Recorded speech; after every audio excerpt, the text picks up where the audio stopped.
for a Tuesday, there was really not much going on as far as the Habs were concerned. Yes, they announced their 60-man roster for the upcoming camp, which starts today with physicals. But there was also something else that came out about Sidney Crosby, and it got me to thinking, how much truth is there to all these rumors? Let's see. Let's talk some puck.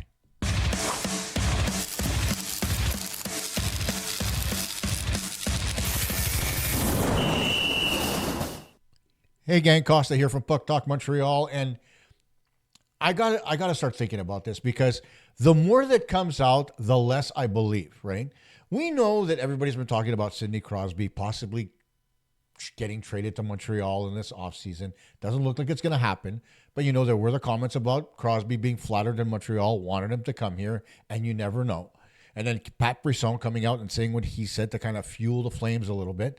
And then you get just yesterday, Alain Crate, saying that for the better part of a year, the Penguins have been trying to trade Sidney Crosby. I'm not questioning Alain Crate's journalism. He's been doing this a hell of a lot longer than I have and a hell of a lot longer than a lot of people have. And so I don't question his integrity. What I do question, though, is his source's information. Because here's the thing. 1 year ago yesterday, the Penguins signed Sidney Crosby to his 2-year extension, extending him all the way to 2027 for an annual cap hit of $8.7 million, which is what his contract has been throughout his career. And it got me to thinking, in what world would you re-sign your franchise player for another 2 years and start trying to trade him right away? It doesn't make any sense. I don't think the Penguins knew anywhere near where they were going to be last year. They probably thought they were going to be better than they were. But that didn't happen. And of course, the year went by. They missed the playoffs. Mike Sullivan left for the Rangers. And that left a lot of questions in everybody's mind. What's going on here? Well, nobody knows. The ball's in Kyle Dubas' court.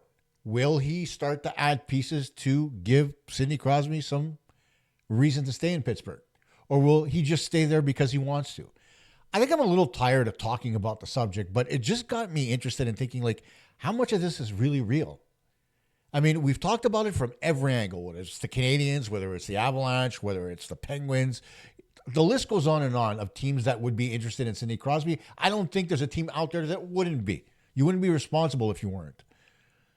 But I don't know if there's any truth to this, and I'm going to put it aside. I don't want to talk about it anymore because after listening to what Alain Crate had to say today, it sounds like hogwash.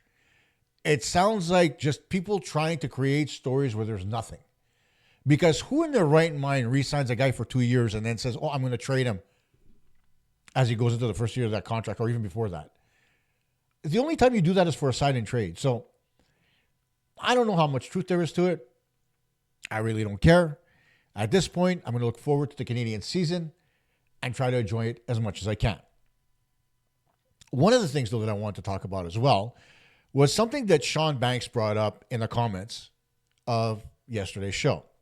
And that is, if David Reinbacher doesn't make the Montreal Canadiens this season, and Ivan Demidov, for all intents and purposes, we all think he's going to win the Calder Trophy, that would make it back-to-back for the Canadiens, Hudson and Demidov. Now, I know Gavin McKenna is going to be the first overall pick this coming year, and chances are he's going to be the front runner for the Calder Trophy.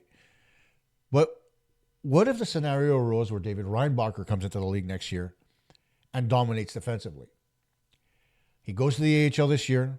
He works on his game, kicks out all the flaws, his certain deficiencies on defense that you may see, like he got walked the other day against the Winnipeg Jets. Happened once, but it happened nonetheless. You just think about that. An extra year of fine-tuning, for lack of a better term, in the American Hockey League. And then you've got a legitimate chance to not just repeat Calder Trophy winners, but three-peat Calder Trophy winners with the Montreal Canadiens. Interesting scenario that Sean brings up, right? Do I think it's going to happen? Look, for all the hoopla about Gavin McKenna the last couple of years, no. As good as David Reinbacher could be, defensively, he's very strong. Offensively, I don't think he's going to be able to put nearly enough numbers on the board to be able to take away what Gavin McKenna supposedly is going to be able to do for whoever gets him first overall. And so, do I really want to wait that extra year with Reinbacher, or do I want to bring him in now? Well, here's the thing. The only person that saw Reinbacher as needing more fine-tuning was Mathias Brunet of La Presse, saying that he wasn't impressed with him. I don't know about you, but amongst all the defensemen that the Canadiens had out there for the rookie showcase, he was by far the best. Yes, he got walked once in 2 games. It's going to happen. It happens to the best defenseman in the league. It'll happen to a rookie. But overall, if you looked at his game, he played well in his own zone. He moved the puck up the ice. He wasn't afraid to get in there and throw a hit. He distributed the puck well, looked good on the power play, getting an assist on the Oliver Kapanen beauty with Ivan Demidov. So ask yourself, do you get him a legitimate chance to make the team this year, or are you waiting until next year? I really don't know, because on the right side, I much prefer, and this is a personal preference, right? That's not something I'm trying to pass on to you. I prefer having right-handed defensemen on the right-hand side, because when you're facing the play, you tend to be able to do a little bit more with the puck. Whereas if you're a left-handed defenseman playing on the right side and on your backhand, you're looking more over your shoulder as you're trying to make a play. So it gives you a different angle and a different variety as to the way you can play that side of the ice. So it remains to be seen what the Canadiens decide to do. Again, we've got a plethora of players on the back end, right? You've got Struble, you've got Xhekaj, you've got Matheson, and of course you've got Carrier, you've got Dobson, you've got Hudson, you've got Gooley. There's a good, solid core defenseman there. Can Reinbacher force their hand? That's what the exhibition season's all about. We'll see what happens. And the other thing that also came up today was the possibility of Mike Matheson getting extended, and for what kind of term. Now, I know that I've said that I expect Mike Matheson to leave, and I do, because from a business perspective, I don't foresee Mike Matheson taking a hometown discount to stay in Montreal for his last few years of his contract. You want to try to maximize that. But again, it comes down to where are you most comfortable.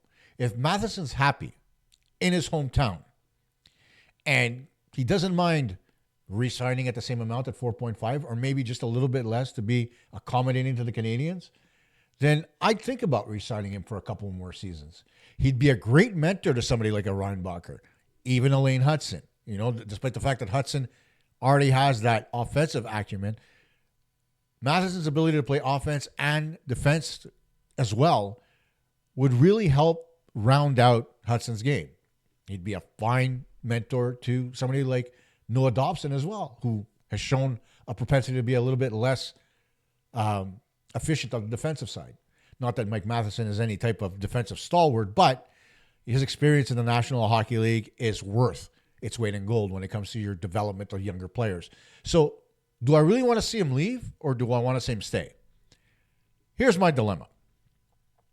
If we're going to keep on guys like Struble and Arbor Xhekaj moving forward, and that all depends at the end of this year. Arbor, again, RFA. Struble, just freshly re-signed 2 years. The question is going to be whether or not there's space for Matheson to be able to play. Because we know next season, Reinbacher's got to make the team.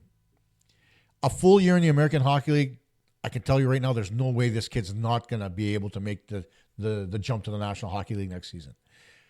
That's barring injury, of course. So that's what you have to think about when it comes to Mike Matheson. Do you sign him for a 1-year deal and tell him, listen, Mike, we'll extend you a year. I don't know what's going to happen with Reinbacher, and I don't want to put you in a situation where you're not going to see ice. Be honest with the player. Because after all, if you listen to all the comments yesterday from all the players as they were talking at the golf tournament, the one thing that was absolutely clear was the fact that there was transparency between the general manager and the players. They all knew the direction the team was going in. They all knew the thought process, including Matheson, who turned around and said, you know what? I'm not worrying about my contract right now. I'll let my agent handle it, which is fine and dandy. But at the end of the day, you want to be fair to a guy who's been a good soldier for the Canadiens. You don't want to put him out and put him to pasture and say, you know what? Thanks for coming along. See you later. That's not what you do, right? Because then you ruin the reputation that Kent Hughes and Jeff Gordon have taken years to build here in Montreal. So you be fair. You give him the option, 1 or 2, 4.5, 4, and see. And, if he turns around and says, you know what, guys, I'll sign for 2 at 4.5, I'm making that deal. Even if it means I'm straining the roster a little bit more than I should. Because Mike Matheson, after all, like I said, is a quality defenseman who can teach a lot to some of these more offensively inclined defensemen like Dobson and Hudson. I also think that Matheson would be able to teach a hell of a lot to Gouli. Because while we watched Gouli last year, he was by far, in my mind anyway, the Canadiens' best two-way defenseman before he got hurt. After that, of course, he slows down a little bit, can't skate as well, whatever the case is, so his game is not as effective. But you could see the progression as far as who he's going to be on the Montreal Canadiens. So if that's the case, you want Matheson there to be able to teach a little bit more. And of course, Xhekaj, Struble, they're going to learn from him as well as also Reinbacher would. So why not have him around? That's a question, I guess, for Kent Hughes. Assuming that he and Jeff Gorton get re-signed as well, because their contracts are up at the end of this year too. Go figure. But that's another story for another day. We'll wait and see what happens there. I think for sure Jeff Molson's going to sign them both. Now, let's get down to business. The 60-man roster for the upcoming training camp. Now, you're going to say it's a lot of players, and I would agree. But the thing is that you don't necessarily play everybody every game, right? You play your first 3 games, 20, 20, 20, and then you get your first cuts. Then you go to 2 squads instead of 3, and then you make your final cuts. You end up with 1 squad, and away you go.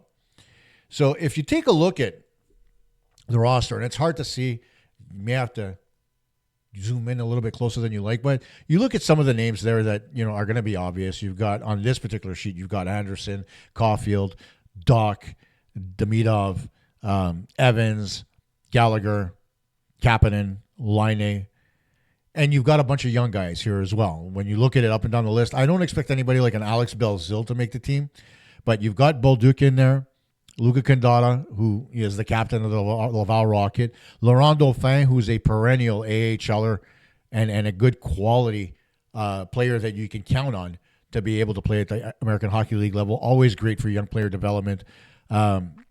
You've got Mark Estapa, who got into a fight the other night. Didn't really impress me, but hey, whatever. Igor Guryanov, Riley Kidney, Filip Mešár. He's going to be a big one at this camp.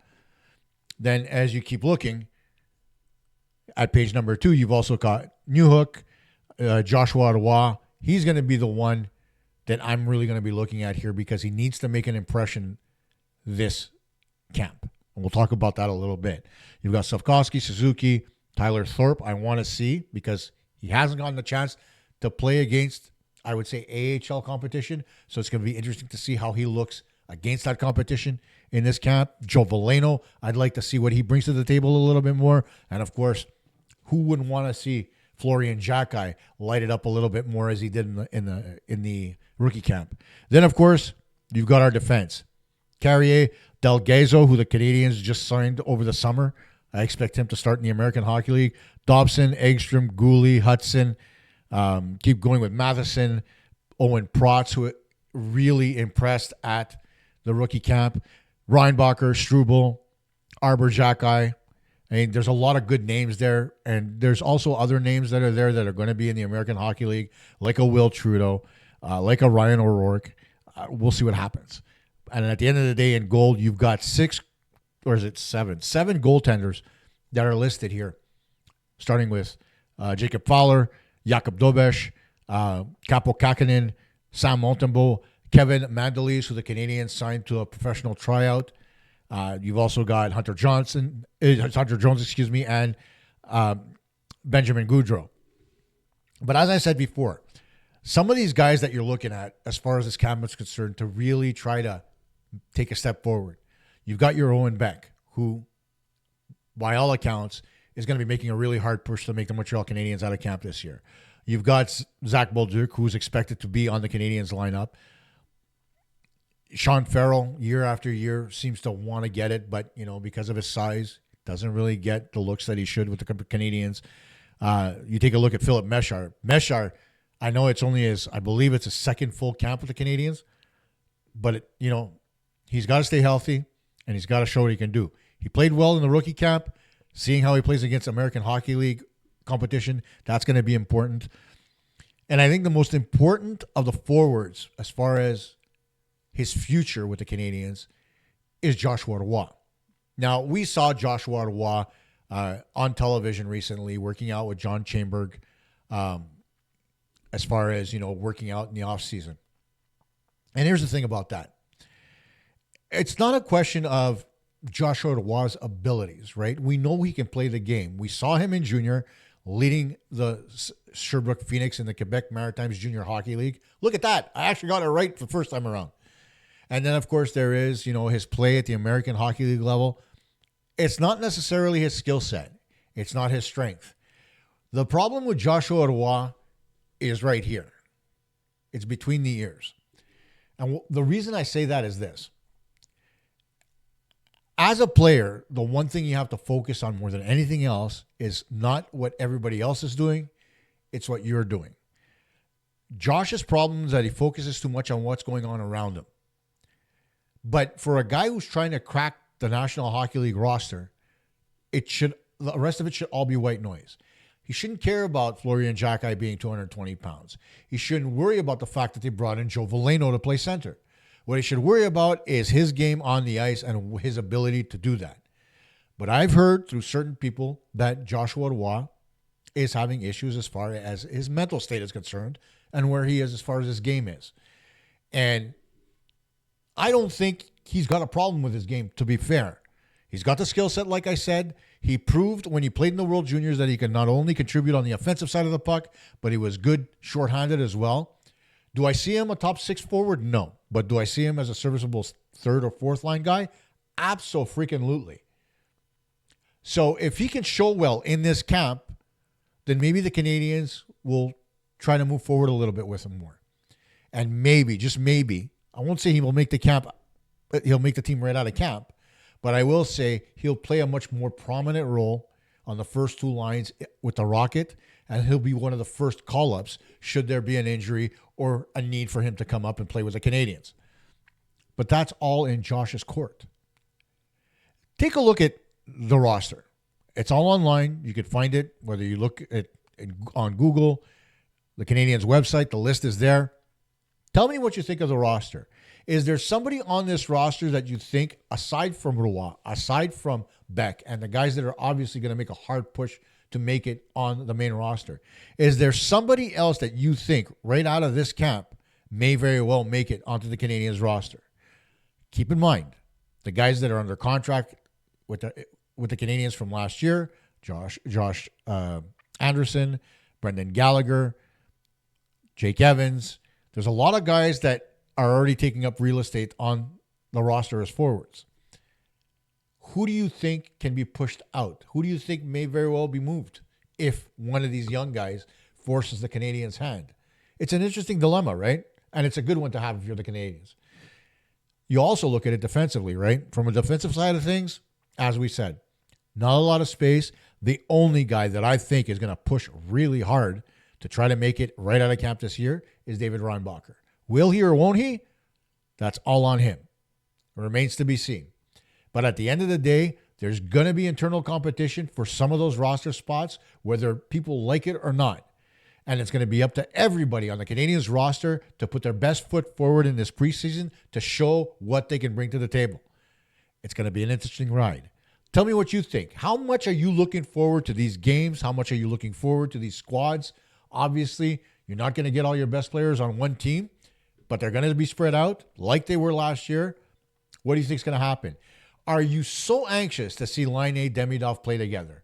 Are you anxious to see Kirby Dach on the ice with his line and see how he performs? Put it in the comments. And just like Sean Banks did, if there's something, an interesting subject that you want to discuss or talk about, put it in the comments. Open the conversation. Let everybody in on what you're thinking. Because after all, I don't do this just for me. I do it for you. Bye for now.